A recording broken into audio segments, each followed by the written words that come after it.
All right, everybody, welcome to the HomeBuyers Seminar. If you've never been here before, welcome to Family Worship Center. I think most everybody's been here. So bienvenidos, welcome. That's probably all the Spanish that you'll get tonight because I'm not going to translate it. And this group doesn't speak much Spanish. But on the behalf of the young adult group, welcome. We try to put on seminars like this 3 times a year. You know, we've done a relationships one. We're going to be doing one on finances, managing your finances, and then this one as well. So if you ever have ideas on other things that you'd like to learn about, let us know. They're open to anybody. Feel free to grab more food, grab more drinks throughout the night. Everything's pretty casual. I want to introduce you to a couple people. So again, I'm Lauren. I'm Pastor George's wife. We run both the youth group and the young adult group here. And I'm also the marketing manager and admin for the Jeff Horrocks real estate team. And Bev and Michelle are part of our team. And Eric is a lender that we partner with. So they're the ones that I've got here tonight. So I kind of feel like I'm doing a little bit of a double role, you know. But because it's all about marketing and it's all about fun, we're going to do a real quick selfie, everybody, okay? So I want everybody to smile. Everybody smile. We'll do one from each side. Ready? This side first. All right? Now over here. All right. There we go. Awesome. So I'm going to pass it off to them. We'll try to get you guys out of here on time, too. But if you have any questions throughout this, feel free, shoot up a hand, yell out the question, not a problem, and we are going to have a Q&A at the end. So if you're like, oh my goodness, it's totally not relevant right now, jot it down on one of your little note sheets and pens in the middle of the table, and then you'll be able to ask them at the end. And all of them are going to be able to stick around at the end as well. So if you have any questions, they're here to talk to you. And just as a little bonus, if you're really, really lost and want to chat with somebody in Spanish, my friend Eric here, I know he doesn't speak Spanish, but one of his partners does. So we can always have somebody follow up with you and answer some more questions if you got a little bit more in-depth kind of questions. With that, I'm going to turn it over to Bev. Here you go. Does this help? Look, we work with the youth group, and they're loud. So welcome everybody. We're glad that you're here. Our reason for being here tonight is really just education. We're talking about the steps of buying a home, from the steps that you need to take, how you start looking for a home. We'll go through all those, and then Eric's going to talk a little bit about how you qualify for a mortgage. What is the bank looking for? Michelle is going to fill in, and together we're just going to talk about this whole process. So I like to start with something that's funny.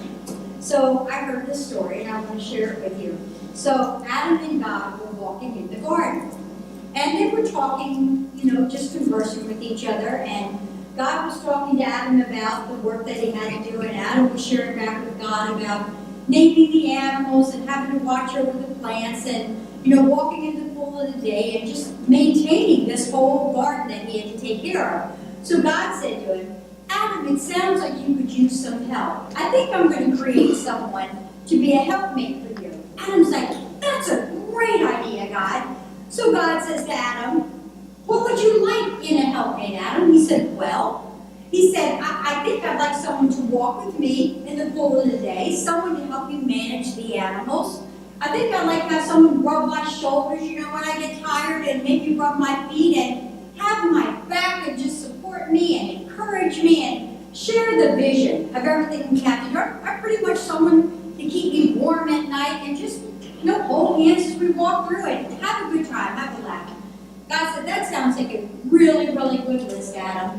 And Adam said, by the way, God, what's this going to cost me? God said, well, Adam, it's going to cost you an arm and a leg. Adam said, an arm and a leg? He goes, that's half of everything that I had. God goes, well, that's a big list, Adam. Adam just scratched his head and he sat for a minute. An arm and a leg? What can I get for a rib? So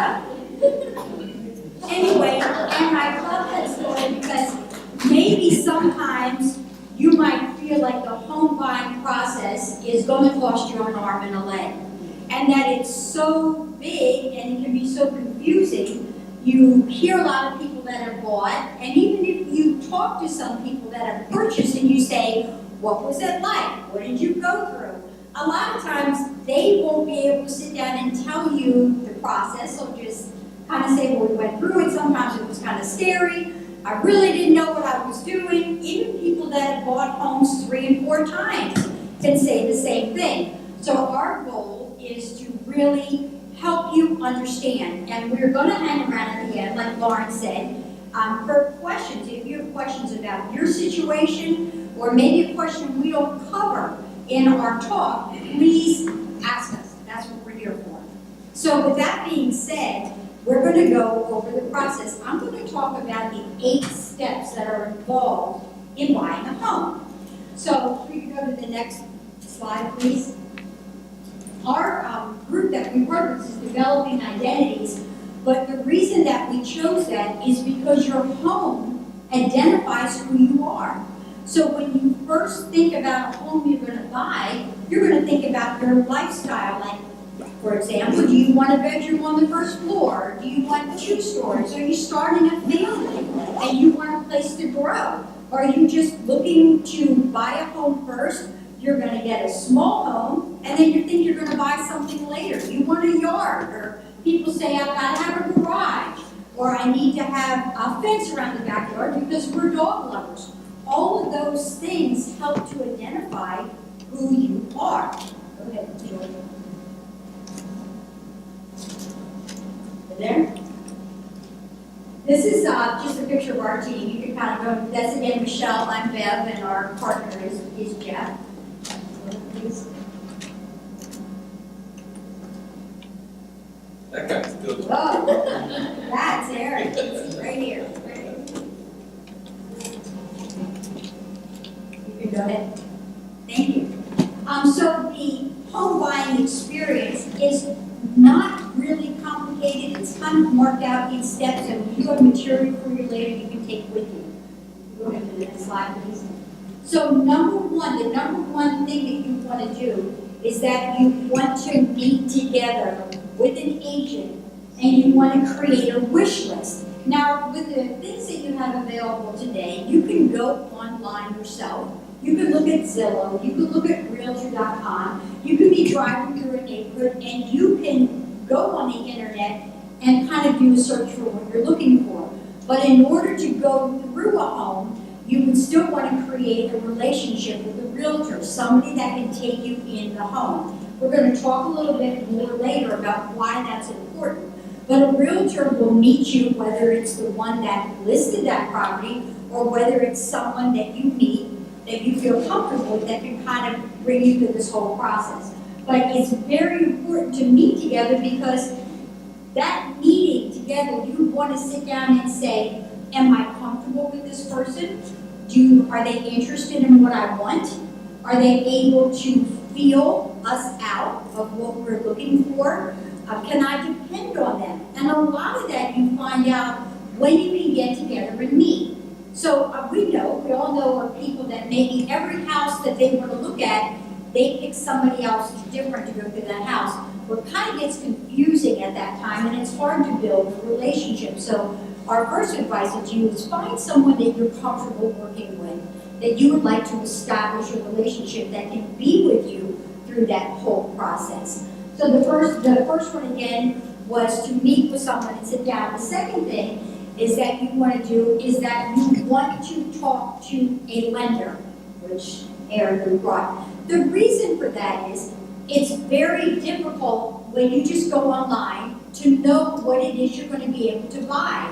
And it gets kind of discouraging if you go look at a home and then you start the process. You say, well, I'd like to put an offer down on this house. But then you find out after the fact that there may be reasons that your income may not be at the place you need to buy that home. But if you speak to a lender first, and everybody's really, really good at this, at looking at your whole picture, and he is able to say to you, based on what you're comfortable spending, and he'll go over this, I don't want to steal any of this, But when you sit down with him, he'd be able to say, you're able to look in this price range. This is what the bank says that you are able to purchase. That's really important. It's so important because it doesn't matter as much what you would like to purchase or what you have the eye for. The bottom line at the end of the day is, will the bank give you a loan for that home? So we encourage you to speak to Eric. We'll say, I usually say to my clients, we'll have Eric reach out to you. Here's his number. He's going to call you and talk to you and go over that process. So that's extremely important. So number 3, the next thing is that once you have met with a realtor and you sit down and you talk to the lender and you know what price range you're working in, then your realtor will set up a search for you. And if you're looking for 3 bedrooms, you're looking for 4 bedrooms, you're looking for a bath and a half, you're looking in a certain area, you're looking at a certain price range, maybe it has to have a garage, maybe your dream list is that you want to have a basement. So once you go over that things, they're able to set up a search for you and start sending you properties that match that. Now what Michelle and I like to do is once you start looking for those homes and you start looking at what we send you, then at that point you would be able to say, that's it. This is a house I want to go look at, or maybe there's 2 or 3 that interest me. Or maybe because it's your first time buying, maybe you're not quite sure what you like. Maybe you think you would like a certain style, but you don't know if that really fits what you want until you get out and start looking. So that's one of the things Michelle and I would do, is to help you, or your realtor would help you to identify what type of home you love. Some people absolutely love a ranch, and they don't like a ranch is 1 story with a basement. Other people like an older home, or a historic home, or a log cabin. But until you actually get out and get in them, sometimes you ladies, if you are going to go to an event, and you get in your mind, I would look really great in this kind of dress, this is what I want. And then you actually go to the store and you put it on, and you say, that is the worst dress I could have ever put on. It looks horrible on me, and I'm not comfortable. But you wouldn't know that unless you have the opportunity to actually walk through it and say, this is what I like. And we find that a lot of people are able to identify what they like once they actually start going through some homes. So that's really important. Sure, please do. I think there was a lot of new methods considers as well, is that when you first start the process, the first 3, 4 homes, you're there for 45 minutes to an hour trying to look around at different things. Then after you kind of figure out what you like in a home, then you start flying through numbers 5 through 10 of the homes, and you're like, nope, we already know this house, this is not the layout that we want. So the beginning, first few times of looking at a home, you're there for a while, you're expecting every little thing, and then it's okay, now we know what we like, we move through. And I believe the standard is 12 homes, you see something, and then you trigger, so about 12 homes that you need to look at. And I've worked with some people that have called, they see something online, or they drive by something and they say, this is the neighborhood I've always wanted to live in. This is about the price range. I already know this is my home. Sometimes that happens. It's like when you try on the perfect pair of shoes and you go, oh my God, walk around these all day and never. He knows what they do. Guys just bear with me. But anyway, that happens. Sometimes you say, I know I love this. And sometimes it takes a little bit of time, but a realtor that you have a good relationship with, part of the joy of being a realtor is helping you to find out what you love. That's part of our joy. So it's not frustrating for the realtor unless you get to 100 homes and you're still better. But really, it's really to say, we try to work with this and say, what did you love about this home? Because then once you tell us what you love about it, as we're searching out, we can look for that in another one and say, remember you love the kitchen layout? That's in this house. So we learn each other. We learn what you like. We learn what makes you happy. So anyway, go ahead. So after you find a list of homes and you say to your realtor, I'd like to see 1, 2, 3, 4, 5, these are the addresses. Then the next thing that we do is that we schedule the viewings. And we also take you to open houses or say to you, if there's an open house in your area, because they're in the paper, they're on the internet, and you'd like to go through the houses, go through them and let us know if you're interested in the home. Now, we like to go with you to the open houses, but if something happens that we can't, the next thing you can do, a lot of times your realtor may say to you, take my card along. Or I like my clients to take a picture of my card. Because then when you go into an open house and they say to you, do you have a realtor? You can say, yes, I'm already working with someone. This is their name and phone number. Now, kind of by code of ethics, if you're working with a realtor already, then the new person that you go to the house, they're not supposed to contact you. So it's not like if you go through 5 open houses, now all of a sudden, like, somebody wants you to use their electric company, or somebody that wants you to get health insurance. You make that one mistake, and you put your name down once, and then 45 calls later, we say, I already have somebody, you're like ready to scream. But if you establish working with someone, and you give them, and you have it on your phone, you give them the name and number of the person you're working with, we like to respect that as realtors. And most realtors do, so they won't even call you. They'll call you a realtor and say, was your client interested in this house? Did they like it? Would you want to come back? So we kind of end up as a buffer for you, which is really nice. Okay, the next thing, number 5, please. Deb, I have a question. Sure. I go to an open house then, and I really like the house, but I have questions about it. Should I call my agent, or should I call the agent who is at the open house? I think it can go both ways. I think as What's long as the best for me? I would say probably the best thing would be to call your agent and let them explain, let them say, because there's always more material that we can send you that the agent's not going to have available there. Can I jump in real quick? Sure. So one thing that a lot of the buyers do not know is that the agent at the open house usually is not the listing agent. A lot of the agents work around different homes because sometimes we can't be in one place, more in one spot. So if you're at an open house and you really like that home, most likely that agent, as Deb said, does not know the core of that property. That's why you contact your agent. We have all that background information on what's called the MLS, the local listing service, and or if we can't get it there, then we contact the listing agent. So just because you go to an open house does not mean it's that listing agent's property that we're listing. Right, and when she's explaining that, if you're not familiar with the term, you have a listing agent and then you have the buyer's agent. Michelle's going to go over that a little bit later. But the listing agent, when she said that, is the agent that's working with the seller. So the agent that's working with the seller is representing the seller.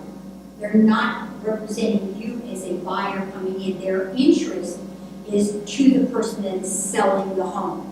So we'll go over that a little bit later, but she's exactly right. Michelle and I do a lot of open houses.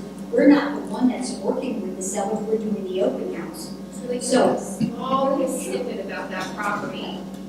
So your agent that you're working with is able to get a lot more information for you, which is great. So in answer to your question, Lauren, you would want to ask your agent or the person that you're working with the questions because they can dig really deep into that house. Whether you decide to put a contract on it or not, just in your questioning process, they can get information for you. So number 5 is you find the perfect home and you say, this is it. This is the one I want to put an offer down on that. So step number 5 is once you have found that home, then the agent that is working with you will actually write the agreement of sale that gets presented to the seller and the seller's agent. So that's step number 5.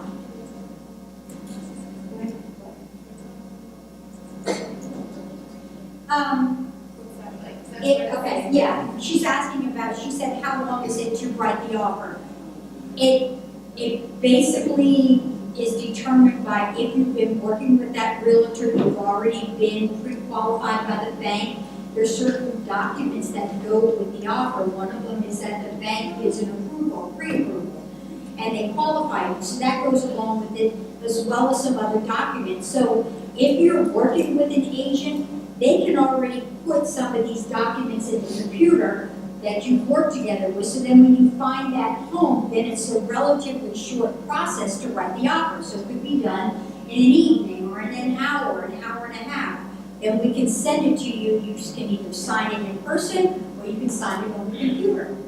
So that's kind of a little bit of detail, but that's important. So it doesn't take that long for the agent to write the offer once they've already been working with you. That's another really good reason to have an agent that you're working with. Right, number 6? The acceptance, the inspection, the appraisal, and the mortgage commitment. This seems like a lot, but it's not all that scary. So, first of all, Eric's excited because that's when he comes in. The acceptance is, I'm in this example, I'm the agent, I have taken your offer, and I have turned it into the agent that's representing the seller. Then we wait for, it depends on what we put in the offer. We can say to them, we want your answer within 24 hours, or we have to have your answer within 48 hours. You know, whatever that is, your agent will say the time that we want them to respond. So a lot of times, people will respond, they'll let you know, they can let you know the same day that they've accepted your offer.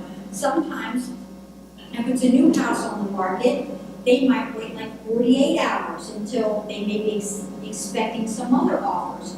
So again, that's why it's really important to have an agent, because they can position you so that your offer is so good and so strong that it makes you irresistible to the seller. Not guaranteed, but we can position you in a really good place. So once they say back to you, we call our clients and say, guess what? They accepted your offer. Now we begin the process. So once they accept your offer, then you have a certain number of time, normally within 10 days, that you have to have inspections done if you decide to have inspections. So you normally would want to have, if you're not a builder or you don't know a lot about construction, you want to have someone come through the house with you and tell you the good points and maybe tell you points that you need to be aware of. Maybe the roof only has like 5 years left on it. Maybe they see moisture in the basement. Maybe they find evidence of some termites or some kind of bugs that have started to eat things. So it doesn't mean that you can't buy the house, but they're trying to make you aware of the health of the house. So once they do that,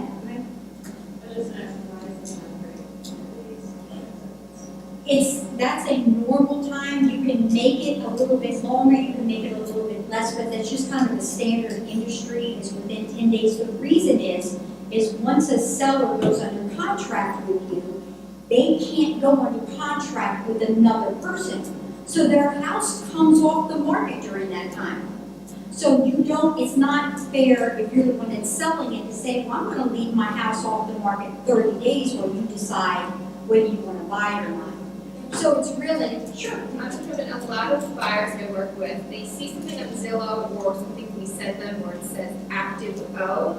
I don't know if anybody has ever seen that, or under contract. So there's a difference between active O and pending. Active O means there's an offer on the table and you're usually going through your inspections. Then once the seller and the buyer again agree to move forward with those terms, then it's pending and officially off the market.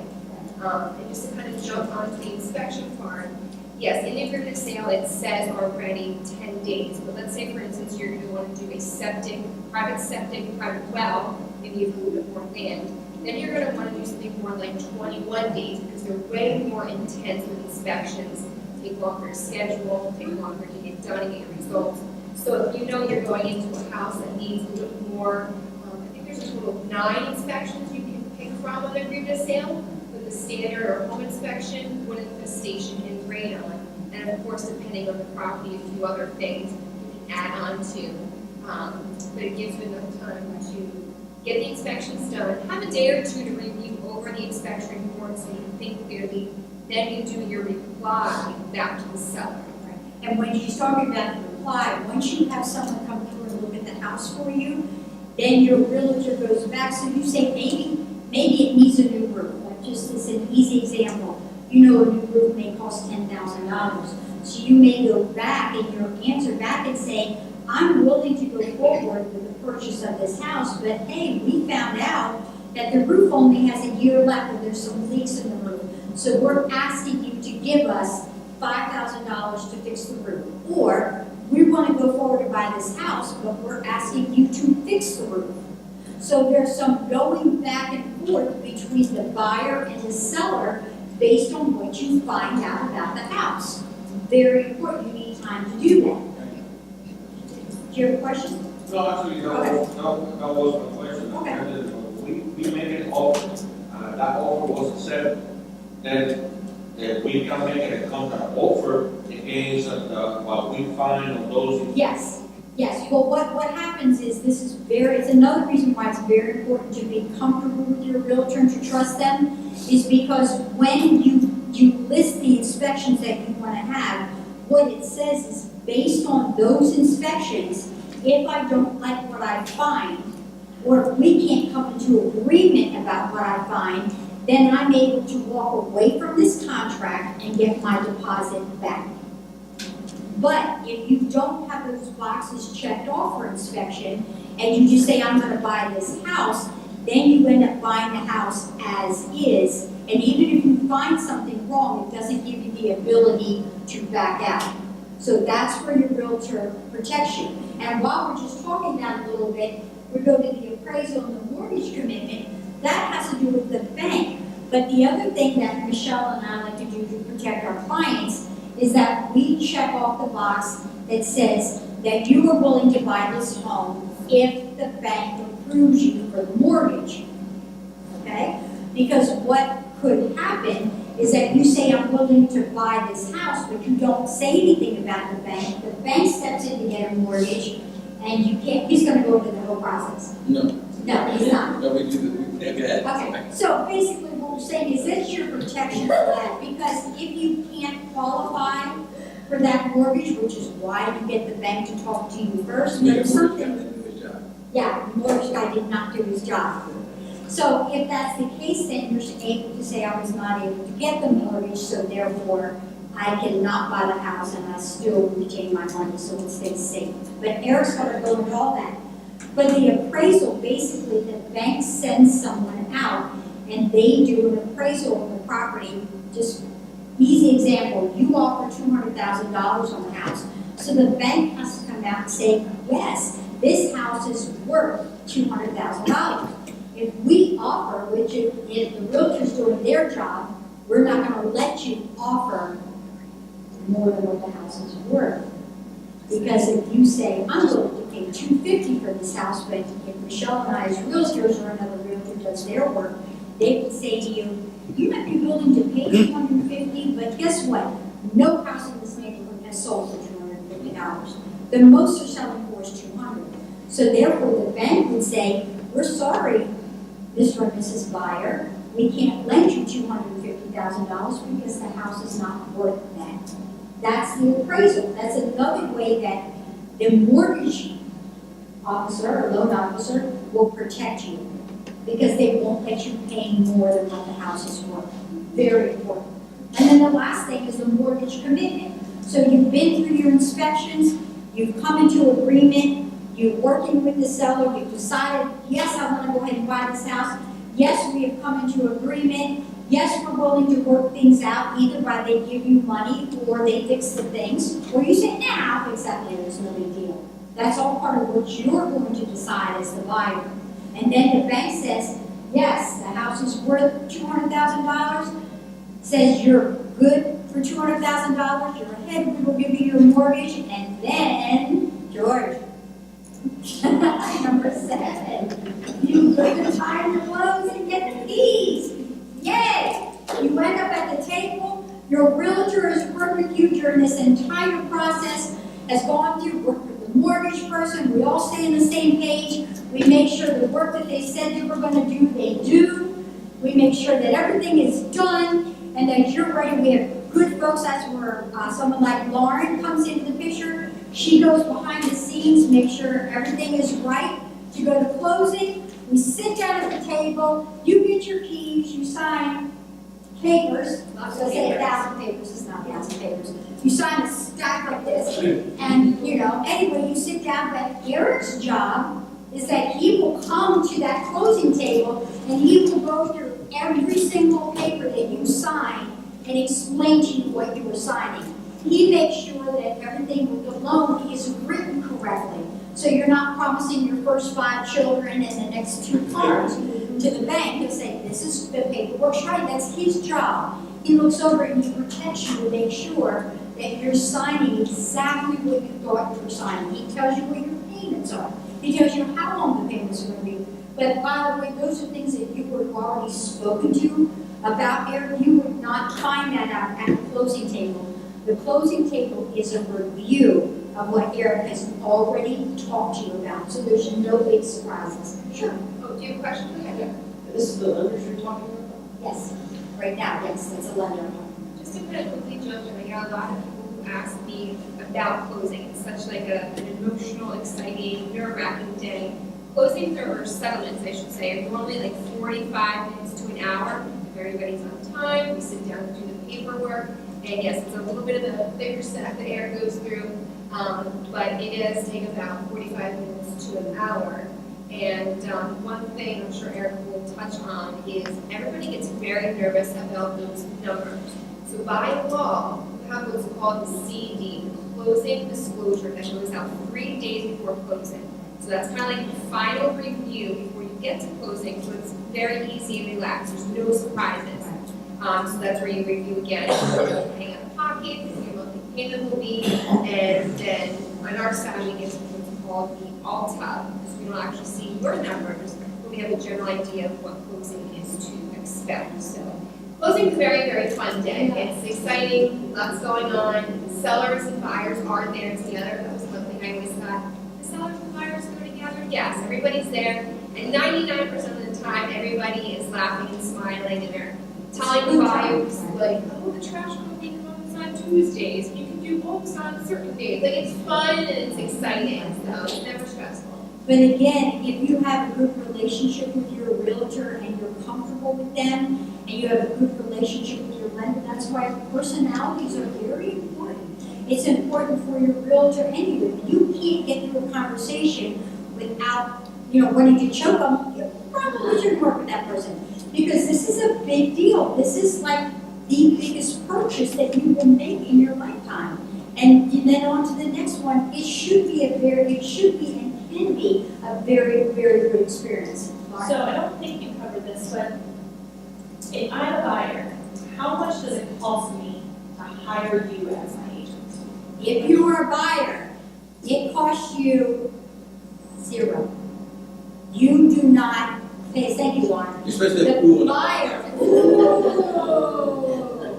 the buyer does not pay anything to us. It's the seller that pays us to work with you.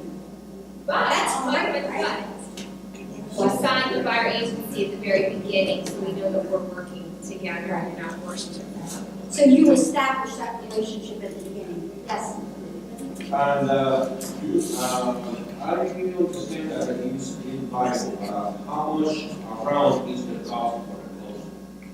It's variable according to the price of the house. And Eric will talk to you about that, but he'll kind of walk you through that a little bit. But it changes according to how much money you're going to put down and the price of the house, the taxes in the area. That all goes together and which loan you pick. Because Eric will say to you, you have this option, A, B, or C. Or maybe as a first-time home buyer, maybe you only have one option in your first home that you would be able to qualify for. So based on that, those numbers change. But he'll give you, I don't want to steal his thunder, so he'll give you an approximate that you can kind of think about. That's a great question, though, so what I always tell people is, when you're going to see a home, a lot of times I like to do the numbers before you get there, because it's going to educate you, it's going to make you, when you walk into that home, you're already going to know, my payments are going to be approximately A, and I'm going to have this much out of pocket.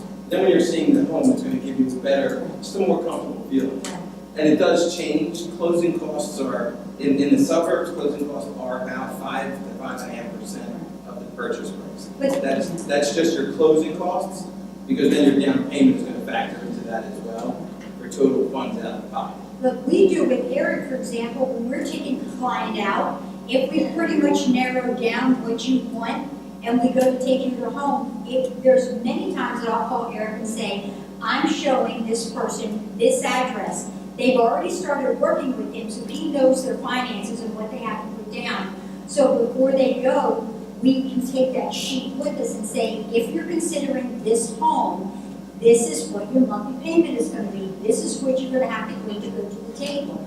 So that's another reason to work with the mortgage person, work with someone in finance before we start going out. Yeah, but I just making that question because I'm making a plan and I say, well, okay, I'm gonna do these as a down payment, these and those and that, they come and say, well, those are gonna be so much. I said, what? No, I can't do that, then you have to do everything back Right. to the beginning and start, well, if I have to pay these as a payment, as a closer, then these, that, no, you can do it because then you change the what? Then that's why I just said, But that should be laid out for you. You shouldn't go through that. Yeah, I mean, and we can, we'll talk about it. yeah, no, but that was, Sure. Right? Absolutely, it's very. It's very frustrating. That's why we said step number 2 is to talk to someone, get pre-qualified. So you already know what you have in the bank. But unless you're gonna win the lottery, you're not gonna jump by like $50,000 tomorrow. So you pretty much know when you start looking, example, I have $20,000 in the bank. You know, or whatever you have in the bank, you already know that number. So when you bring that number to Eric, he's already gonna know that. So that's how we help determine what price house and what area to look at, because we know what you already have. So it saves you frustration. I'm gonna jump in one quick and we can answer. So doing all of this is like kind of a big math equation. So your purchase price, then you have, like if you're going into a townhome community or a condo community, you have an HOA fee, then you have your taxes. Some counties, some neighborhoods have higher taxes, so it's a constant math equation that you have to do. There's no set box. So if you're looking over here at a single detached, and then over here at a condo community, you're gonna get totally 2 different numbers. That's why we're always updating those numbers before we go out or shortly after. So does that include the price of the inspections? The, what, 5.5%? Is that what you were saying? No, like the overall purchase of the house. Like does that, do you also have to pay for the inspections that you apply to the house? Well, Say- home inspections are about how much? Usually around. I would say for inspections, I would tell my buyers, a home inspection is roughly 400 to 500, depending on the square footage of the home. A wood destroying insects with termites around 150, and then radon to check the gases in the house about 75. So you're looking around $600 into inspection. But your question is, the inspection cost that you go through, that's not part of what you finance, it's not part of your loan. It's not part of what you're offering to pay. But it is a number that when I give you, when a mortgage person would say, you're going to need this much money, that number should be included in that amount. Right. Is that what you're looking for? Does that make sense? So, go ahead. This would be a really silly question, but as a youngin who just wants to know, your business and the area that each realtor has, is that local? It's, You only can have the local homes? no, we're licensed for the state of Pennsylvania. Okay. So it's real, there isn't an area that you're assigned, there's no territories. We can go wherever we're comfortable going and helping you just to service anywhere within the state of Pennsylvania. Thank you. That wasn't a secret. Okay, so basically, let's go to number 8. Sure.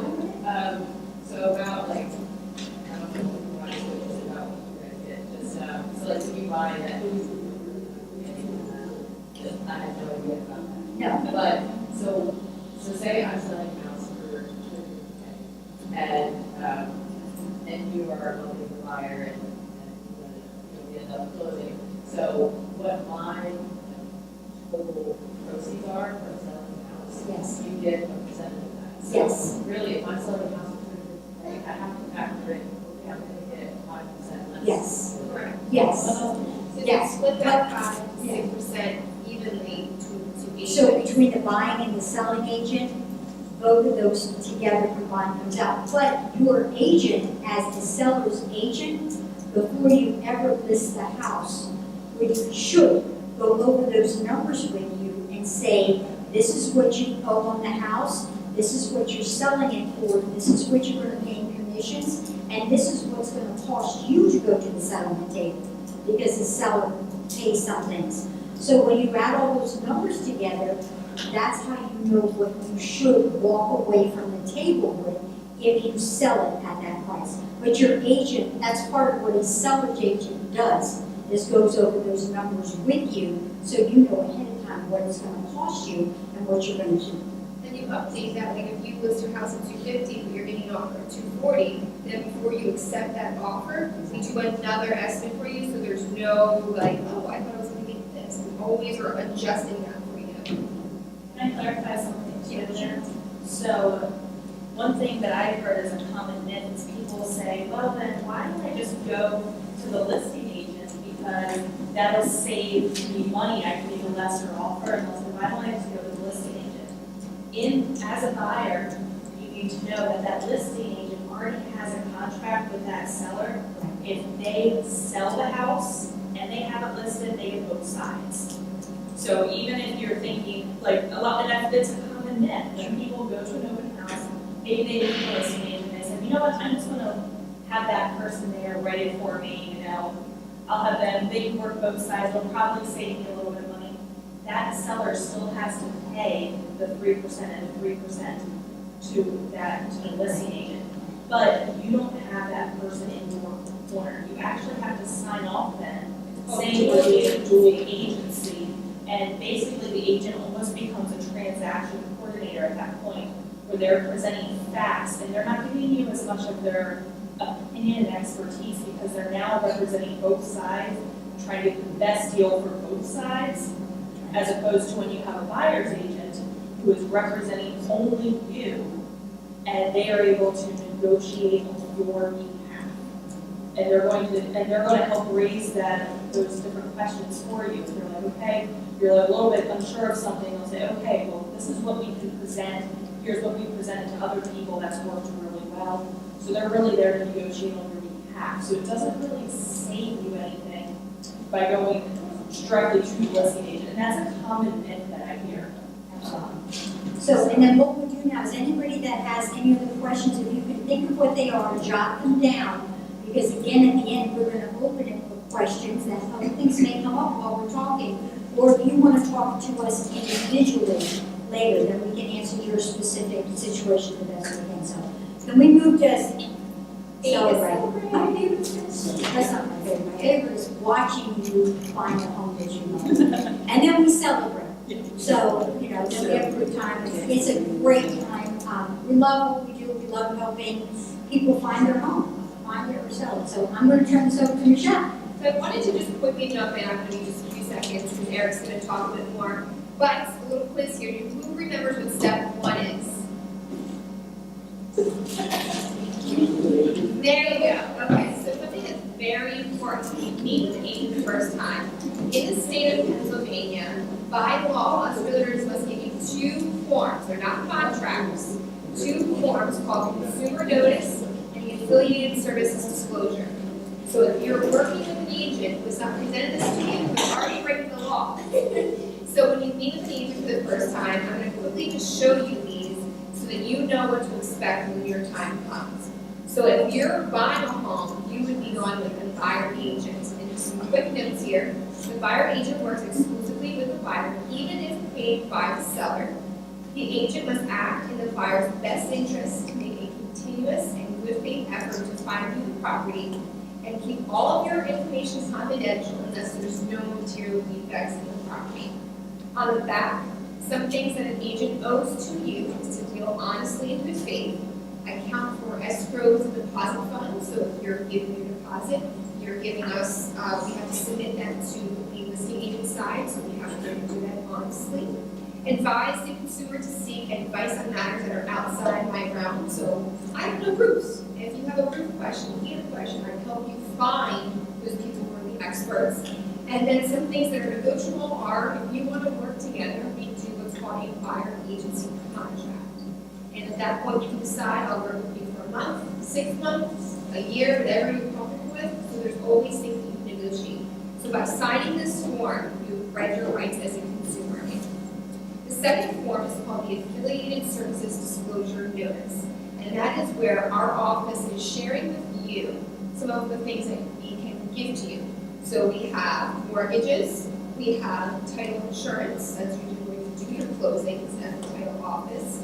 If you want homeowners insurance, if you have law questions, there's a gentleman in our office named Bruce Newman.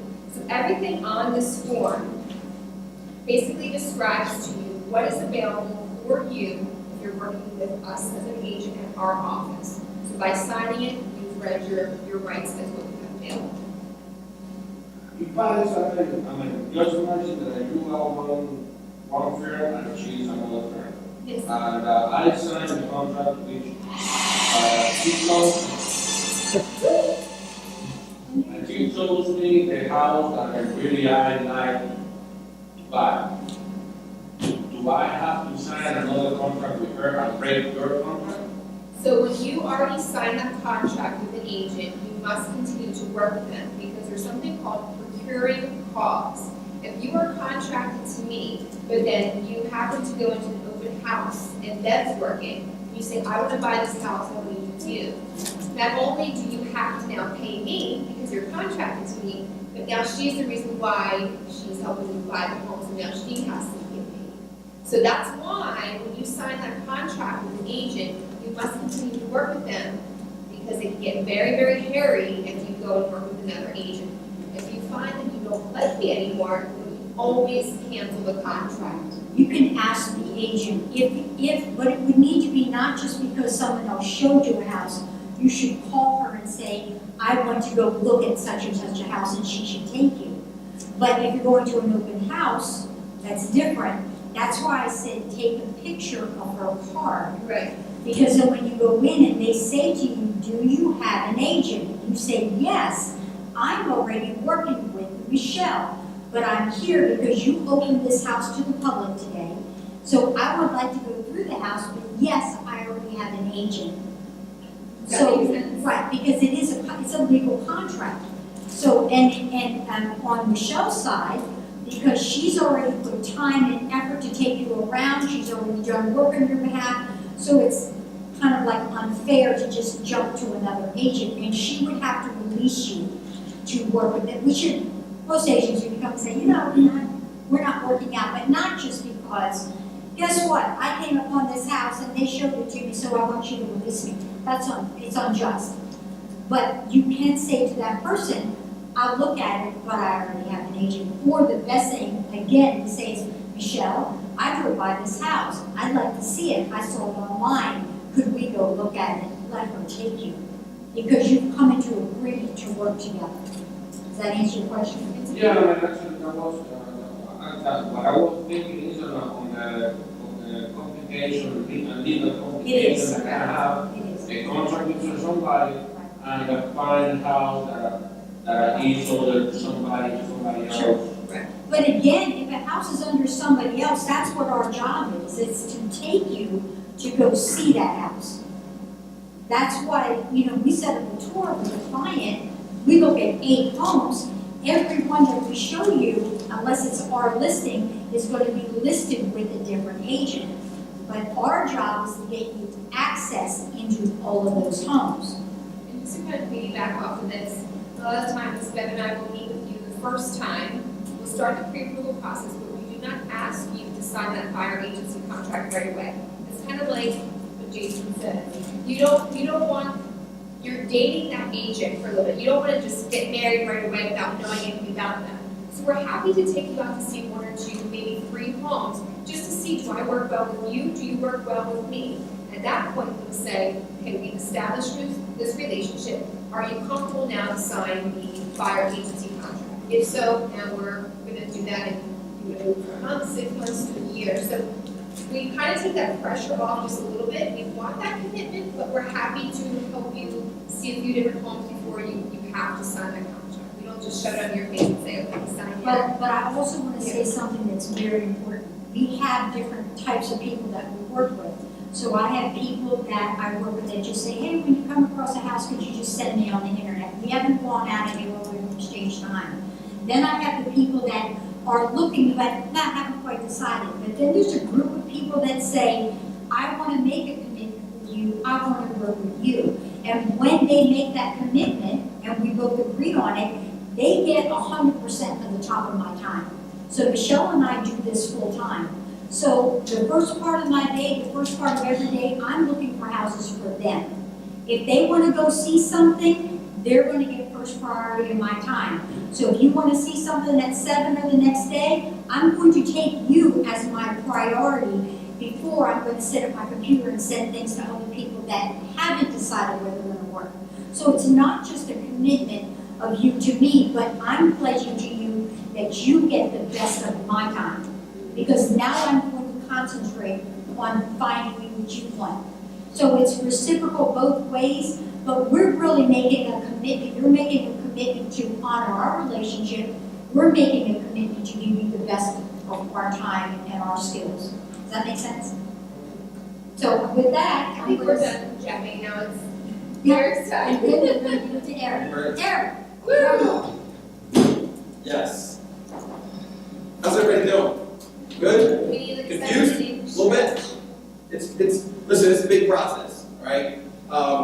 16 plus years in this business, I would say this: do not leave your real estate agent, your realtor choice, to luck, okay? There are a lot of agents that, although they pass the test, they may not be the best agent out there, okay? So do not leave it to happenstance.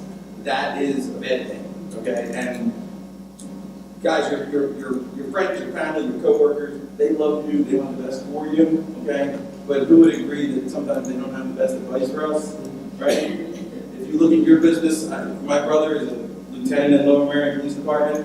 He's a know-it-all about everything, but he really doesn't know anything. He knows police work, and when I have a question about that, which is never, because I don't get in trouble, okay, I call him. So I'm a mortgage guy. I'll go through some of the mortgage stuff, but I like to start. So God and Adam are walking. All right. Get your own By the way, I got to get it. All right. So some of the myths, guys. So people hear all the time, we have down payments. How much down payment do I need? Okay, it depends. There are a lot of programs out there. There's everything from 0 down payment to as much as you want to put down as a down payment. Okay, and we can go into all this, but what I would say is when you're talking to a mortgage person, they are going to give you your options. Okay, and everything is constructed to your to what you want. Right. So the way I do a pre-approval, where do you want your monthly payment? How much out of pocket? Right? That's where I start, okay? Because I need those two numbers to be where you're comfortable. Because if they're not, it's never going to work, right? You're going to go see a house, and you're going to be like, oh, I love this house, and then find out the payment's too high, right? Well, you just wasted your time. The people who are, anybody ever sell a house? No? Okay? That's the first one. Yeah. So I have. It's a pain in the neck. You gotta leave the house, you got your baby, your dog, you're like trying to get out so that somebody can come see your house. But then you find out that they didn't even qualify. Right? That's really inconveniencing me. Okay? What's that? And then go back. Right, exactly. And then go back, right? So that's where it is. So basically that slide you cannot see. It was so a little small. Eric, can I interrupt you 1 second? Sure. Because we've worked with people before that have talked to Eric, their clients, and when Eric goes through the numbers, maybe number-wise, they would be able to qualify to make a $2,000 payment. But they would say to Eric, but Eric, I only want my payment to be $1,200. So it's not always about what you qualify for. Sometimes it's what you decide. So that's why he said he asked you, what do you want your payment to be? So that's a good one. So has anybody heard of Fannie Mae and Freddie Mac? Yes? No? Okay. So Fannie Mae and Freddie Mac, they are the governing bodies of the mortgage world. You'll hear agents say, the bank says, okay? It's not the bank says, it's Fannie Mae and Freddie Mac says, okay? And that's not when you don't take it that way. But, so we have to adhere to those guidelines, okay?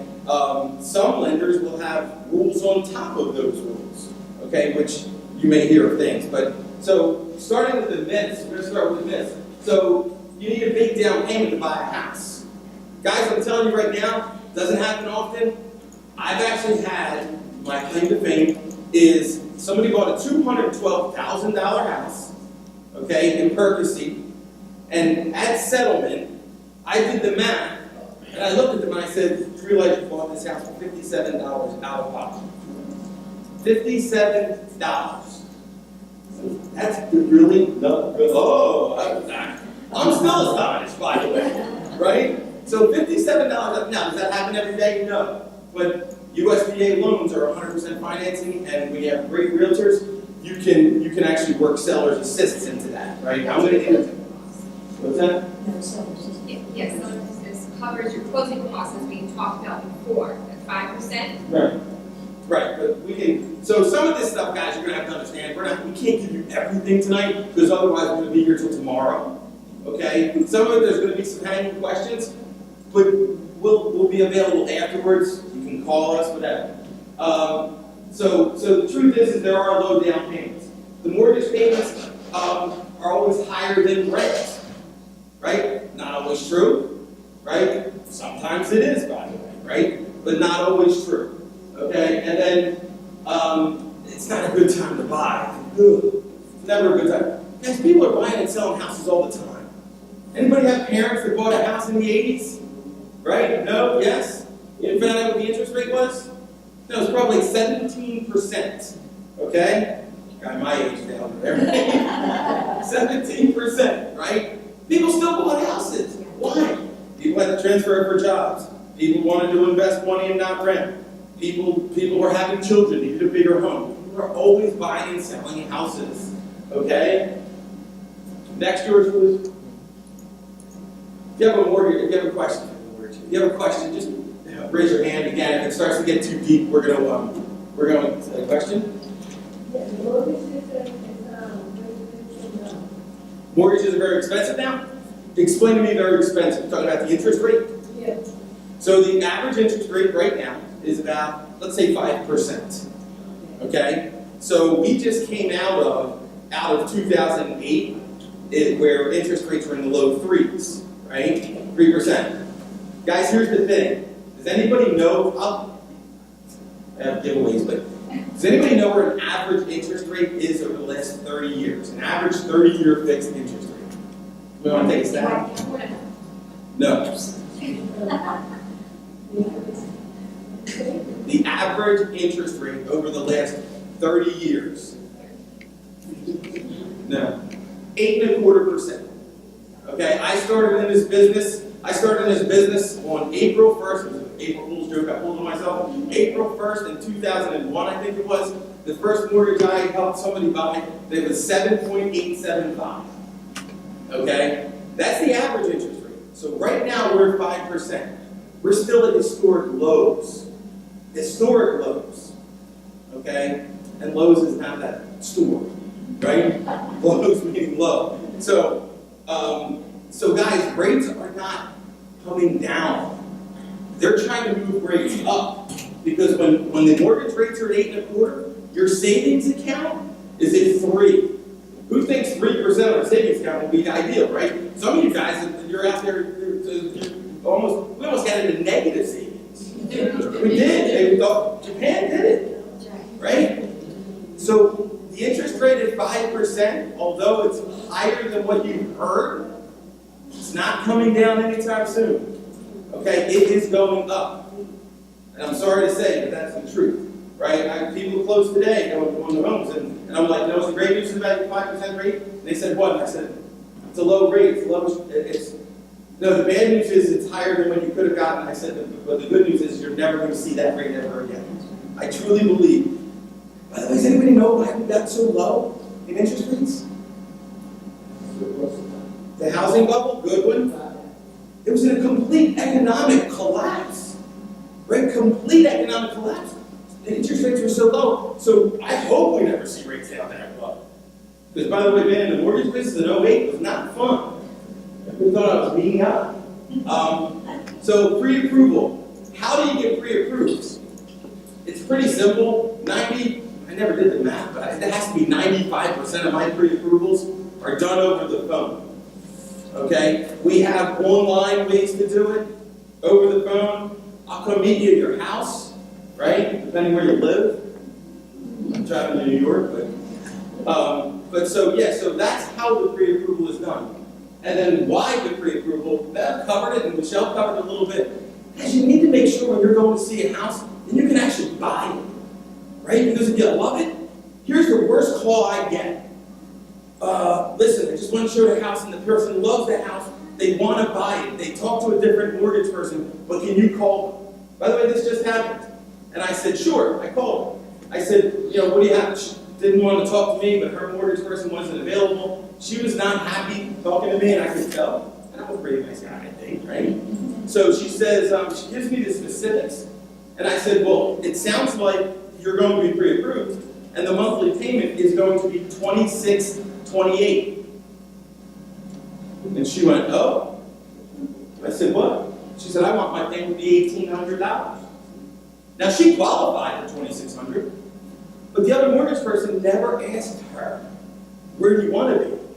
He just said, you're pre-approved to $450,000. So she's out looking at $426,000 houses, but she should be looking at $275,000. So now, she went out. Anybody ever buy a car? What, never done anything? For real? Right, okay, you bought a car, right? Yeah. So you go out and you drive a car, but you kind of want to make sure before you drive it that you're going to be able to afford the monthly payment, right? Because otherwise, if you drive a Mercedes and you can't afford the payment, the Honda you're going to drive is not going to be as nice as the Mercedes. And if you're driving a Honda, I'm not saying it's a bad car, right? But it's just not going to be as nice, right? So the why is you want to make sure you're pre-approved, right? And I'm sick and tired of hearing the myth of, well, of course the realtor wants, they don't want to waste their time. Realtor, they're doing the job. It's to protect you. Okay? Next, George, please. So Can we back up 1 second? One something we didn't say is because it's still a seller's market right now, meaning that there's still like 3 buyers for every house. So when you have looked and looked and you finally find this house, and I love this house, I gotta have this house. Before your realtor, Michelle and I could put the offer in, one of the pages that has to go with the offer is the pre-approval. So if you haven't talked to a lender and you haven't gotten the pre-approval, by the time you take to talk to them and get the pre-approval, there's a very good chance in today's market that that seller is going to accept somebody else's offer because they came with everything. It happens all the time. So your realtor, if they're helping you, will say, we need to have this piece of paper in the computer, so when you find the house that you want, I don't have to call Eric at 10 o'clock at night and say, hey, Eric, I need this pre-approval tonight. Sometimes he can't do it, sometimes whatever. Do you understand what I'm saying? So if I'm watching out for your best interest, I'm going to tell you to get that on file now, because you don't know when you're going to find that home. But when you find it, you don't want to lose it to somebody else that had that paper. Jump into that. So you have your initial pre-approval that you do. Then let's say you qualify for $250, but the house you're seeing is $225. You want to get an updated pre-approval letter because you don't want to show the sellers that you can afford $250. They're going to say, sure, bring on more. You want to show them that you can only do $225 for that purchase price. So you have your initial one that he does, you keep it on the computer, and then when you go to put an offer in, you update that number ever so slightly, just so the seller doesn't know everything that you can afford. Sorry. Sure. Okay.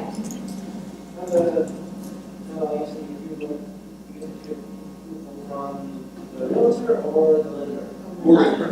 We connect you to. We connect.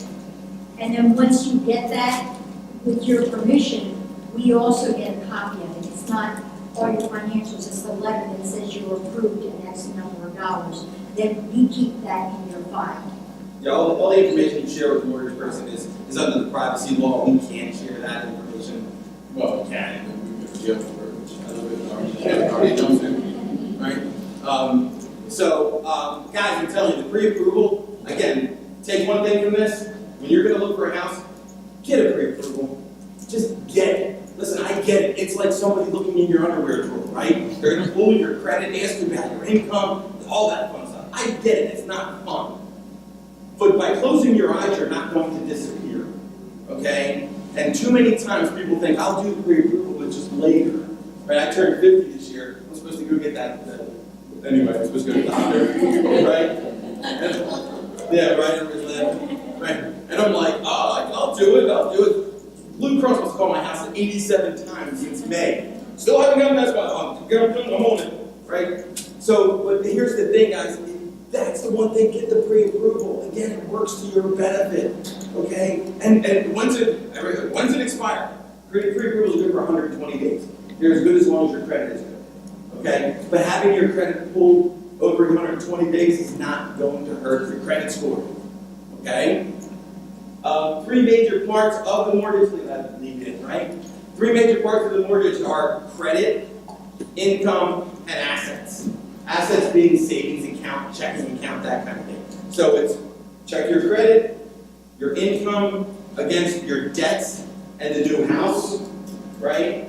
And then the money that you have, making sure that that fits within what we're trying to do as well. So it's the assets is looking at your debts or just It's going to be liquid assets. A lot of times people will tell me, why retirement? My first question is, are you going to use your retirement to buy the house? And 9 out of 10 times the answer is no. And you can, and I can, so why am I going to put it in there, right? I mean, but assets could be gift money, if you're getting gifts, right? Anything like that. Any questions on that? There are the three major points that we use during to do a pre-approval. Next group. So this I just put up there. So when someone says to me, well, what information do I need to do the mortgage pre-approval? It's pretty simple. I can pull each one of you aside and basically, maybe not a little guy in the middle, but it's information you know probably here, right? Yeah, I think there is a list. So this is more so when I go verbal on a mortgage pre-approval, it's your employment history. It's the law of twos. You want to remember that one. 2 years income, right? 2 years work history, 2-month bank statements, most 2 recent pay stubs, right? It's the law of twos. Okay? Yes? So does that mean that I have to be in my job for 2 years in order to buy a house? That is a good question. I just got that one this morning as well. So no, you need to have a 2-year work history. Or, ready for this one? I'm in college, I graduate in May, I start work in June, I can buy a house. Right? Because college counts as my 2 years. They want to make sure you haven't been a bump on the law. Right? I worked masonry early on in life, but I didn't have any tax returns because I got paid cash. That's a problem. Right? Yes? So even though I've been only working at my job for a year, the college will still count towards those other years for my work history. Correct. Yep. It's one of the, by the way, that's one of the big misnomers. I just had a realtor call me Friday. I was going to send you somebody, but they can't buy a house. I said, why? He said, he just changed his job a month ago. I said, well, did he change to commission or self-employed? He said, no. I said, is he full-time W-2? He said, yeah. I said, did he work before? He said, yeah. I said, he can buy a house. Now, I think we might have some different people who are self-employed here. So if you are self-employed, is anybody self-employed here? Okay. So if they're self-employed, what does that mean? So self-employed income requires a 2-year history. I'm a full commission employee. So I would have to take my 2 years and it gets averaged. Okay, so self-employed, who was it? No, it was you. I never knew. Self-employed. So 2-year history. And that's taken from your tax returns, right? You guys probably, you're self-employed, you're probably a sole proprietor, credit card bill, Schedule C out, right? So it's your Schedule C. And I can, that's pretty simply to walk you through it. Okay? But So again, we can go into all these different things, but it's gonna really start. Yeah. Eric's gonna give you his number. That next flyer, George, go ahead to it. That next one, are we able to send them in PowerPoint or no? Yep. So say, you look at If we have this. their email address at the end, we can send them whatever you want. Yeah, so the power, this one, this is kind of like a usual. Yeah. So if you look at this, it'll talk about, and by the way, this goes to you, right? So this starts at 3.75 as an interest rate, right? And it shows you if you bought a $200,000 house, a 195, 190, all that fun stuff, right? But this flyer is old. You know why it's old? Because it starts at 3.75 and ceilings out at 5 1/4. We're about 5 1/4 now. So it should go 5 1/4 up, right? But that'll give you an idea because, guys, I have more people that say, I'm going to save another $5,000 before I buy a house because I want my payment low. Does anybody want to guess what $5,000 in a down payment is going to change your payment by about what? A month?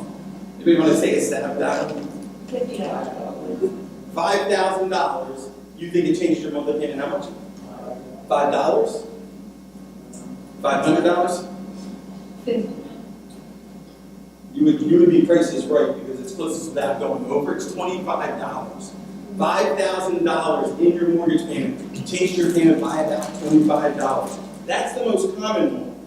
I just had that Friday night, a girl saying, well, we're willing to put another $4,000 down. We just need to get our payment down $250. I said, oh, that's way more than $4,000. Right? I didn't react like that, no.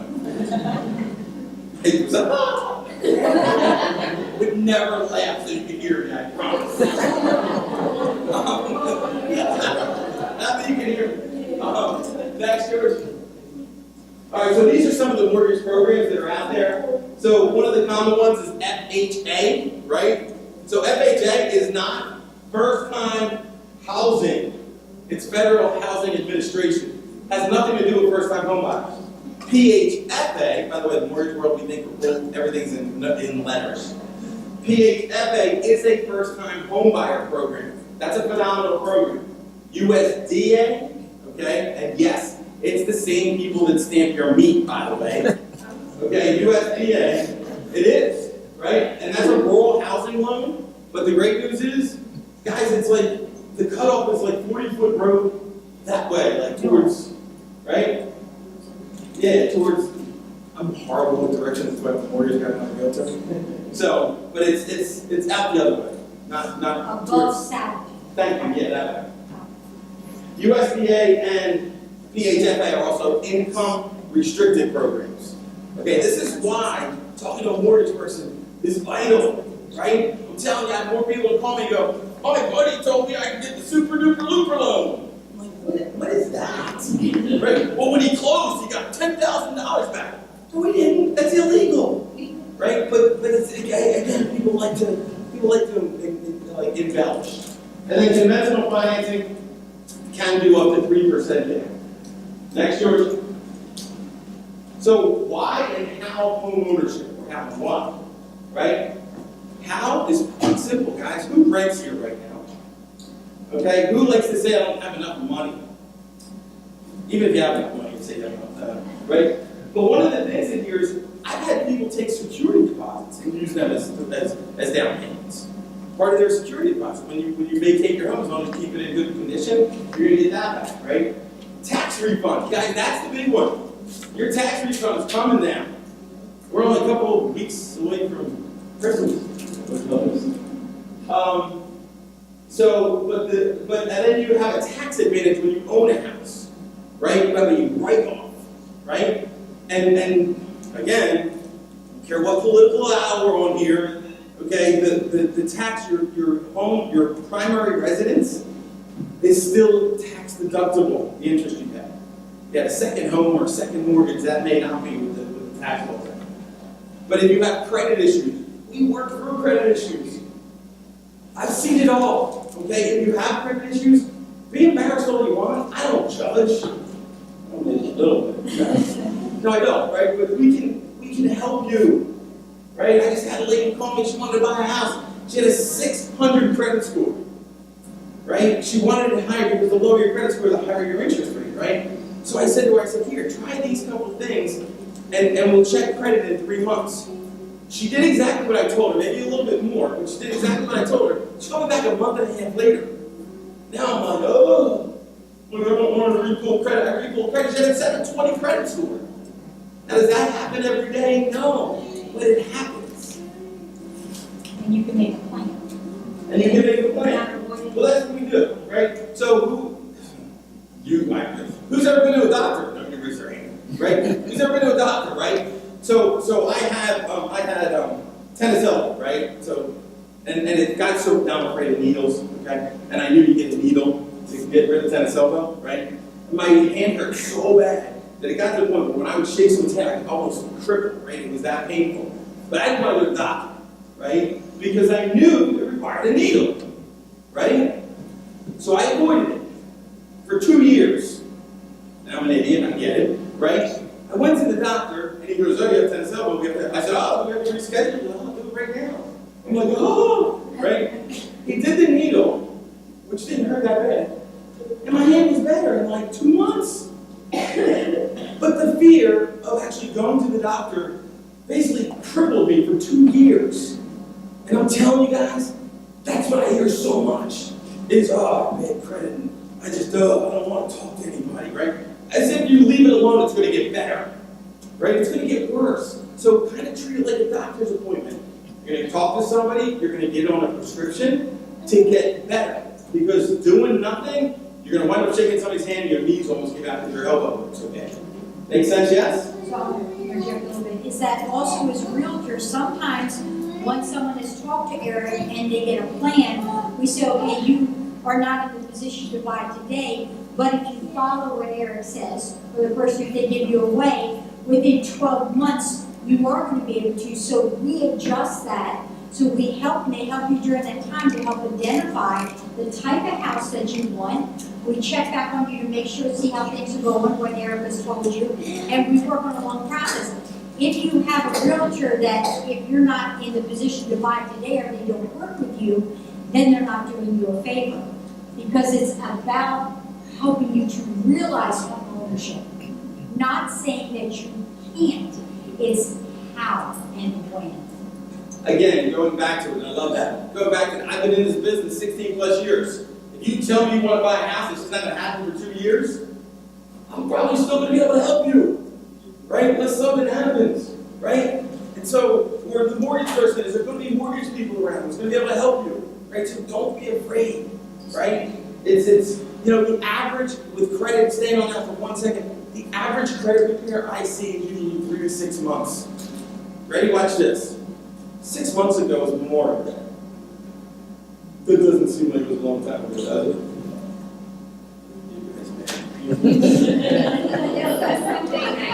Sunday night. Interactive group, yeah. Next. There we go. Any questions? I have one, and then we go to the other question. So the question I have is, you talked a little bit about like being a lender and all that, and you said you do online applications or phone applications or in-person applications, anything like that. What is the bonus of going, I don't want to put down anything else, but what is the bonus of going with a local lender like you as opposed to clicking on one of those things that comes up in your Facebook thing that says Quicken Loans? Oh no, Rocket Mortgage. They have the best ads. My kids hate their ads. We don't like that, Daddy. I'm like, if I wasn't in the mortgage business, I'd be chasing that. Because I've heard a lot of people and they'll say, hey, don't worry, I'm online and I got it. Yep. Such and such. Because you feel like if it's behind a computer that nobody's judging you. Correct. And it's easy. Mm-hmm. But what's the downside of that? Well, there's a couple. I think there are some downsides that people who are in the field are very familiar with that consumers aren't always familiar with. Yeah, so a lot of times you're dealing with just an information taker, okay? So I'm a loan originator, right? So sometimes you're just dealing with an origination taker. They're just filling in the gaps or they're just downloading your information that you supply, right? So remember what Bev said earlier was she said when you put an offer in and then you find out later on down the road you don't qualify, okay? And I kind of cringed, right? And I said, the mortgage person hasn't done their job. Because when I do a pre-approval, you are going to get an accurate and thorough pre-approval. Guys, remember this. I'm not affiliated with them, but they give my name out. Okay? Here's the reason. Because when I tell them that you're pre-approved, barring you quitting your job, we're going to settlement. Okay? Their valuable time, your valuable time, is not to be wasted. So, but going on the local one, so by the way, you put an offer in, Bev puts an offer in, I'm going to make you use Quicken. Bev uses Quicken, Michelle puts an offer in, she uses me as a pre-approval. The listing agent, you're the listing agent, you're looking at 2 pre-approvals on Sunday night, and you're going, oh, this one's online. Oh, this one's with First Choice. I know this guy. Same offers, which one are you going to accept? That's no joke. It's serious, right? They will, I've had where people have called me and said, put an offer in, but they won't accept it because it's not a local lender. Okay?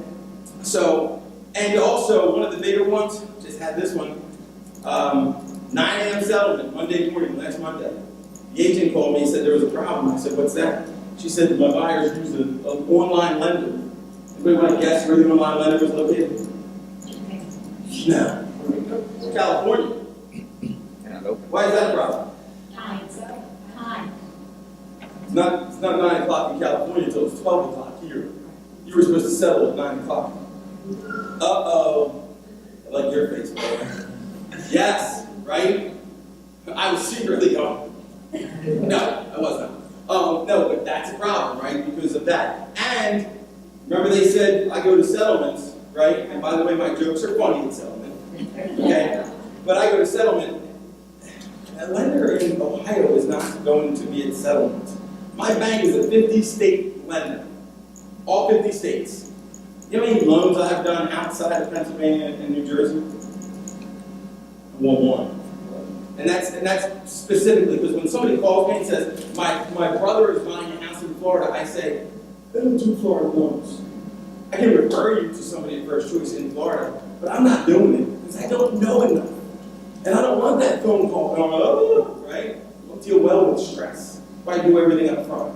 But it's nice when people can talk to the same person through the entire process. Yeah, that's the thing. So you're talking to you or somebody right on your team, which is really one other person Yes. typically that you're talking to.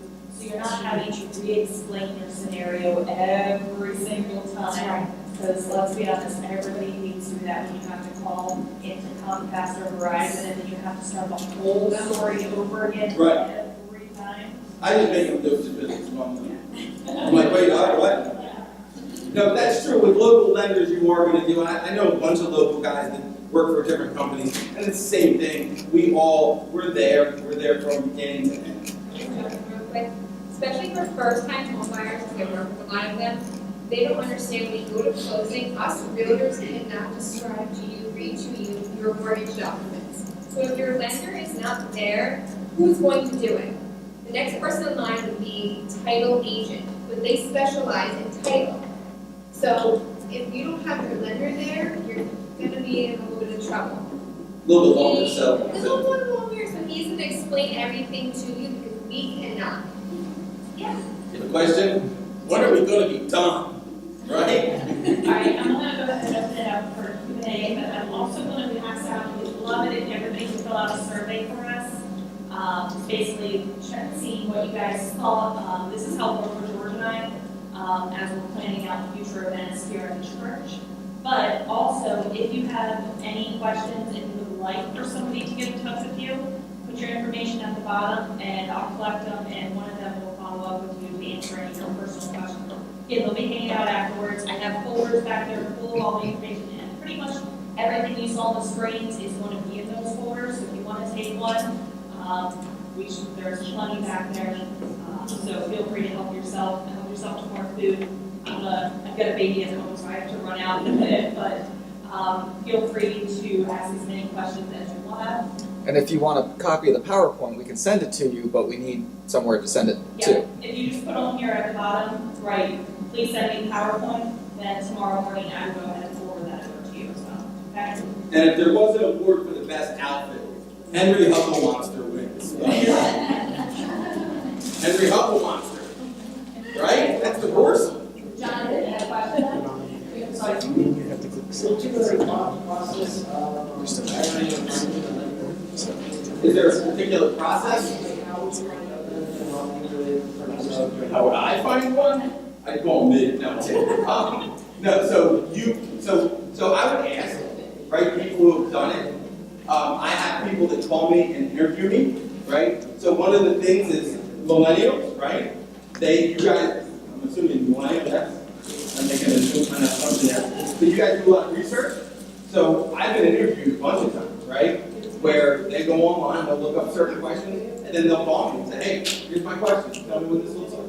I also want to interject there too, is a lot of times your realtor, when you establish that relationship, they have, even though there is no financial benefit at all to us working because they're giving out areas to me. Our team, for example, we have like 3 or 4 lenders that say, these are the lenders that we have worked with and experienced how they work. They're your names, you call who you like. Again, the realtor can do that, a friend can tell you someone, but you want to start talking to someone that someone has experience, so they go through the whole process. What was it like? I'm going to also say something whenever I tell buyers. I say before you give out any of your personal information, your social security number, your credit report, talk to all the lenders first. Ask them, will you be there at the time of closing? What times do you work till? A lot of the banks stop at 5, 6 o'clock at night. On Friday. On Friday, so we're out looking at homes when you're done work between 5 and 8 o'clock at night on the weekends, and that bank is closed, that lender doesn't work, then we are out of luck and putting off. So are you in there at the time of closing? When do you work nights and weekends? Obviously, you don't want to be doing it at 9 o'clock at night, but if you're putting an offer in, of course, you can be flexible. And then just ask them questions to see if their personalities match. That's very important. So, like Bev said, we work with 2 different lenders because your personality might work best with somebody else. So before you give out any of your personal information to anybody, just talk to them, ask questions, and once you build that relationship and that rapport and trust, then you can do your credit, your social security numbers, those kind of things. Yeah, a lot of times that's a good point because a lot of times you get on the phone with a lender. We know we're not kind of going ahead with things until we take the full mortgage application and full credit. And I know guys that when you say you start interviewing them and you don't want to give them your social security number, they're completely disinterested because they just don't want to spend that time, right? So it's a good question. Any other questions? Yes, sir. Like, through the year, is there a good buyer time and seller time? I heard something like that. So listen, there's all kinds of different thoughts with that. I could make an argument for a good time any time of the year, and I could make an argument for a bad time any time of the year. I can tell you that too. So in the summertime, because right now we're in a seller's market, meaning we have lots of buyers and very low inventory, not a lot of sellers. So when you're up in the springtime, you're going against a lot of people. So the competition is really high. And now that we're going into the winter seasons, that competition comes down. So there's always a good time to buy. It just depends on your schedule. Do you want that competition? When the houses go for sale, usually they're gone within 48 hours, so you can only see it one time. If you're not that type of buyer who can't make a split decision, and you need to go see it 2 or 3 times, maybe bring your family, then you're going to want to buy at a time when that pressure is off. So something in the fall through the winter, there's not going to be as many homes, but there's always properties being sold. So it really depends on your schedule and the type of buyer that you are. If you can make a decision fast, sometimes great. Bless you. But if not, then buying in the winter time will be easier, maybe more enjoyable to do so. And just to piggyback on that, guys, there's no good times for interest rates. I get more people who come and go, well, so I heard that if I buy on the 3rd Friday of the 6th month on the Tuesday of that week, the rates are, no. Anybody watch the stock market? It does what it's going to do. The mortgage-backed securities are based on the bond market and mortgage-backed securities trading. It's going to do what it's going to do. It's going to do what the economy says. Okay, it has nothing to do with time of the year or whether it's dark at 5:30. What is the growth inflation like in home today in the last 2 years? the increase of the price. But when we were talking about that person trying to save $5,000, let's say it takes you 6 months a year to get that 5,000 for the inflation on the living thing. Well, that's a good point. But a bigger one was, but that one was, he told me you want to save $5,000. I said, well, even if you save $5,000, we did the math and saved him $25 in a payment. And I said, well, what happens if interest rates go up 0.5%, right, or a full percent? And the difference in monthly payment with the interest rate going up versus the savings was $97 a month to the dad. Well, now he was a younger guy and never saw rates, right? And he said, oh, I see what you're doing there. And I said, what am I doing? He's like, you're saying rates are going to go up. What's the chances rates ever get to 6%? I was like, really good. Why? Right? Because rates are going up, right? They're not coming down. But as far as the year-over-year increase in value of a home, I think we use 3% in this area. But 3%, you're talking $200,000. It's huge. Huge. When you look at that $5,000, you're going to save $5,000. Correct. My mortgage is paid. Yeah. But for those people that are starting off, and you're trying to save, paying rent, a lot harder than paying rent and saving money. Yeah. You want to make yourself throw up?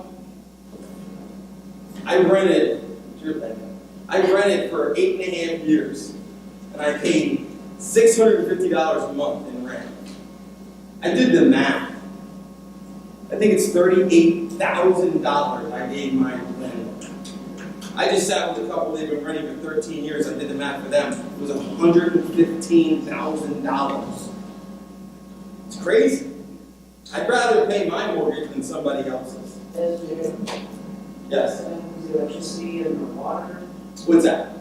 in terms of rents. Insurance. Well, my rent didn't include electricity. I was paying, now by the way, I rented a long time ago, but it was $650, right? It's still this place is Right, my rent didn't include heat. water, isn't it? What's that? Yes, doesn't it? Yeah, $1,500, right? That's about where average, right? You know, the $1,500 mortgage payment looks like these days? Yeah, maintenance, so it's Right. that's okay. $1,500 mortgage payment is probably in the, probably $225 purchase price. So I want to say something too, when we talk to new clients, especially first-time home buyers or people that say, I don't have no idea whether I can qualify for a mortgage, whether I could buy. I would suggest to them, go get a financial checkup. Call Eric, it's not like if you call him, he's only gonna talk to you if you're gonna buy this year. Go find out. If you never find out what you're able to buy, what your credit score is, what the bank is looking for, you'll never know. And a lot of people are able to buy a lot sooner than they think they can, or they just have a little bit of knowledge about something they needed to do with how they're making payments or how they're handling their credit, they'd be in a position to buy, which is what they want. But it's kind of like the tennis elbow, because they assume they're not going to be able to do it, they don't go find out. It doesn't cost you anything. Eric's not going to charge you to do for a good lender. He's not going to charge you anything, right? Right? So let him give you a checkup. Let him tell you, yeah, you can buy, or this is what you need to do to be able to buy. You're never too young, unless you're in elementary school or whatever, to find out, can I buy? Yeah, I think everybody should have that information. Then you know at least you can set a goal. Okay, I can do it in a year, or I can save this much. But if you never shoot for anything, you're never going to buy. It's not going to just happen. Knowledge is power. Absolutely. I just made that up. Any of you experienced somebody that had filed for divorce and? Every single person. No. Okay, it's like a lot of the first-time home buyers, they're terrified of that. So I always ask at the very end, how do you feel? We go and see so many different homes, and when they decide to finally pull that trigger, I sit there and talk with them, why are you picking this house? Let's go back to that original list of you said, your wish list. Is that matching what this home is? Does your family agree with you about all these things that you are getting in this home? Right. That was the key. Yeah. You know why buyer's remorse happens? Because your friends, your family, and your coworkers, right? Oh my gosh, just bought a house yesterday. What'd you pay? I paid $220. That was too much. You paid too much. You should have negotiated. What mortgage you do? I'm doing PHFA. Oh, I heard horror stories. You walk away going, oh my God, what do I do? Right? That's right. So by that, what she's saying, she's already countering that. Right? So when you have a good agent, they keep you away from that. We make But- sure we go over everything together, and then once you get your offer accepted, and you start moving to the inspection period, kind of that high has come down, and you can kind of like rethink everything. You're in the home another time, you're seeing the really bad stuff about the home, the roof, your AC, cracks, leaks. And so once you're past the inspection period, you still usually love it because you're accepting the good, bad, and the ugly, and then you just have another month or so to close it. But I want to say that a little bit too, with a lot of the reason during that inspection period, you can walk in and decide during that inspection period, you asked about the 10 days, I think you asked about the 10 days, but during that time, if, you know, when you buy something and they give you that, 24 hours to change your mind or whatever, in some things that you buy, what's kind of when you're in the inspection period and you go back and you go with the inspectors and you go through it, if during that time that you feel that you made a mistake or you do not want to buy the house, you can get out during that time, during the inspection period.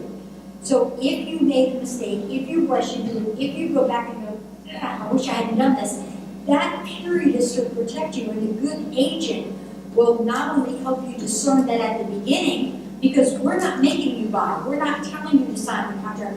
A good agent is not going to push you, you should buy, you should buy. They shouldn't ever tell you that. They should say, matches what you're looking for, and this home is worthy of what you have told me you're looking for, and it's a good home. But it's not, it can't be an emotion, it shouldn't be an emotional decision. It ought to be something you thought about, you get your offering, but when you work enough with your agent like that, you're comfortable, they should be out again, what she explained about the relationship, they should be looking for what you want. My goals become your goals. I shouldn't have my own agenda. My agenda is your agenda. And until we find that match, I'm not writing anything up. I've had a few people where they just pull something out of the air and like, why do people want to go see this house? Well, the furniture looks really nice, I would have to paint, and it's like, no, you know, do like location. Is this in the price range you want to be in? And I kind of, we bring them back to life sometimes, because those pictures online of the wide angle lens and the nice sunlight, it can really get you. So we kind of pull you back to reality and make sure that when you sign a contract, you read it. I have something that I wanted to bring up because this is probably the number one question I get when I'm doing my buyer agency or step one meeting with a client is, can you get your deposit check back throughout the transaction? And people say, okay, well, what is the deposit check? Can I get it back? When you're writing an offer, you're going to want to show the sellers that you're committed to this deal. So for a $250,000 house, our suggestion would be $3,000 earnest money deposit, and that's kind of locking you into the seller, showing that if we were to back out, they can hold this on to time wasted. But the few ways that you can get your deposit check back is if you're in the inspection period and you just don't like the house anymore, or the seller, the inspection shows you the seller can't agree that way as long as you're in the inspection period. If the appraisal comes in lower than what you've agreed upon, and you don't want to bring extra money out of pocket that way. If the title, you can't get clear title, meaning there's liens on a house, like let's say somebody builds a deck in the back and that seller did not pay for that, then they can have a lien on the house. If you don't want to pay for that, you can back away. So there's multiple steps in the process where you can get your deposit check back. But if you simply just don't like the house anymore, then you have to basically forfeit it. But the purpose of the deposit is to show the seller how serious you are. And then of course, if you were to back away for not liking it, then they hold on.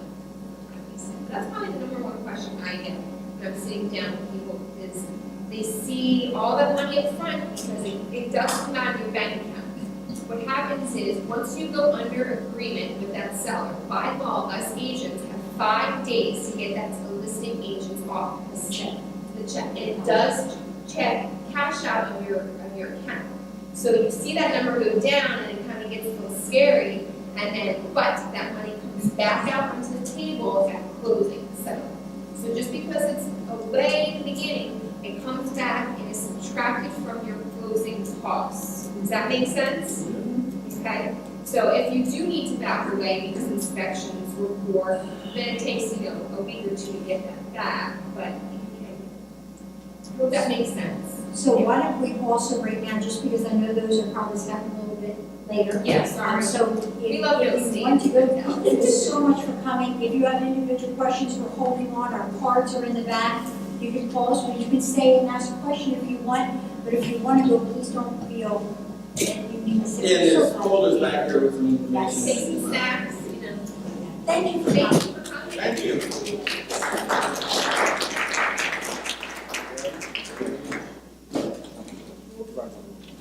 Oh, sorry. 3, 2,